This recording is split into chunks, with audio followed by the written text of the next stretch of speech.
The NBA draft is much closer than you might think. If everything goes according to plan, the draft should be in just a little over 2 months.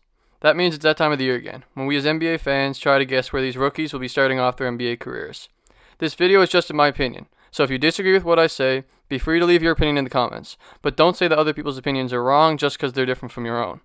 I'll be giving my opinion and then trying to explain why I believe in mine. Let's get into it. Looking at the NBA standings as of today, the Golden State Warriors have the worst record in the NBA at 15-50. They very well might not have the first pick in the draft, but for this video's sake, we'll be saying that they do. I'll go over 3 players that I think will fit in best with the team, and then say who I think they should take with the pick. If you like these kinds of videos, in the next one, we'll go over the team with the second worst record, and talk about who they should take with the second pick. We'll take the pick from this video out of the equation, and start fresh with every team, and see how far we can get through the draft. The most obvious option for the Golden State Warriors is definitely James Wiseman. A huge 7'1" center would work well with the shooting of Steph Curry and Klay Thompson. When the two of these star players come back, their team very much resembles that of the 73-9 Warriors team from a few years ago. They obviously don't have the depth of that team, but you could argue that they're pretty close. Adding a dominant big in James Wiseman to a team full of snipers could be scary for the league.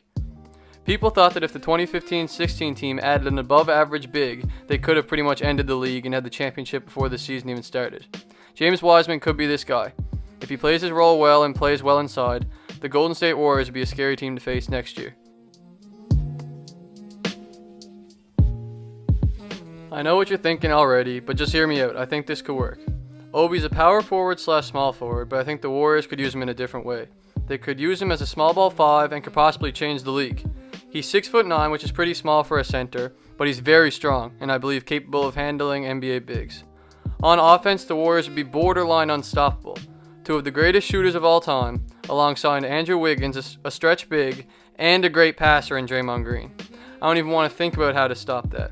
It would definitely be a risky move, but could possibly be a huge game changer in the NBA. The third option is Lamelo Bal. It may not make sense to bring another guard to Golden State, but it's hard to not see the potential that Melo has. He could learn a lot from Steph and Klay about shooting, and I believe he could become an elite offensive player in the NBA. They could use him in a way like the Thunder used Schroeder this year, have him come off the bench, but play the 3 guards in crunch time. This would help LaMelo develop and eventually grow into a bigger role. It would be tough to get all 3 of these guys enough touches, but I'm sure that Steve Kerr would be able to figure something out.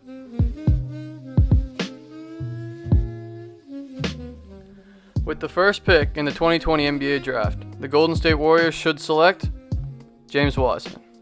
I think the Warriors should play it safe here and go with James Wiseman. Obi is another great choice, but I'm really not sure if you can take the risk. Wiseman will undoubtedly work in their system. Even if he doesn't become a generational talent, he will be a big help to the Warriors and will help them win games. If you made it to the end of the video, thank you for watching. If you're new here, make sure to subscribe, and if you enjoyed this video, make sure to like. Also, leave your feedback in the comments below about what you thought about this video. I really enjoyed making this one about the NBA draft, and I think it'd be cool if we could keep doing these for at least a couple more picks. I'd like to go as far as we can, but I know it'll get a bit controversial once we get a bit later in the draft. But if you guys leave your feedback down below who you think the Warriors should have taken, I think Wiseman is the fairly obvious pick for them if they get the first one. But if you have someone else, make sure to leave that in the comments. Thank you for watching again, and I hope you all have a good day. See you in the next one.